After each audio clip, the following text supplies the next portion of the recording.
ہم بڑے بڑے عاملوں کے پاس، پیروں کے پاس جاتے ہیں، جادو کے بارے میں کوئی وظیفہ بتائیں، کوئی نسخہ بتائیں، کوئی علاج بتائیں۔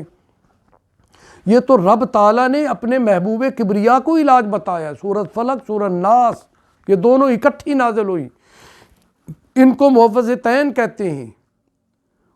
سورۃ فلق، سورۃ ناس، اور یہ جادو کا توڑ ہے، اس سے جادو کا خاتمہ ہو جاتا ہے۔ اور جو یہ پڑھنے کا معمول بنا لیں، ان پر کوئی جادو کرے بھی تو جادو کا اثر نہیں ہوگا، جادوگر چاہے ٹل لگا لے، لیکن جو سورۃ فلق، سورۃ ناس کا ورد کرتے ہیں، اپنے معمول میں شامل کرتے ہیں، ان پر کوئی جادو، اگر جادو ہے تو وہ اثرات بھی ختم ہو جاتے ہیں۔ تو رات سوتے وقت سورۃ فلق، سورۃ ناس 21 مرتبہ پڑھ کر سوئیں۔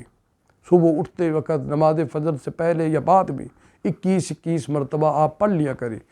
اور سورۃ فلق، سورۃ ناس یہ بھی ہے کہ ہر نماز کے بعد 3 مرتبہ کم سے کم، اور ساتھ سورہ اخلاص بھی ملا لیں۔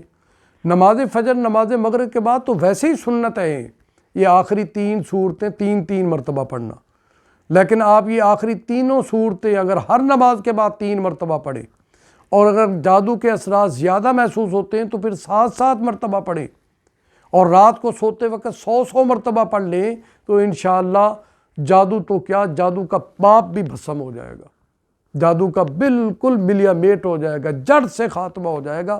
اور یہ بات یقینی ہے، اور میں خود نہیں کہہ رہا، یہ تو حدیث ہے، حدیث پاک کا مسئلہ ہے۔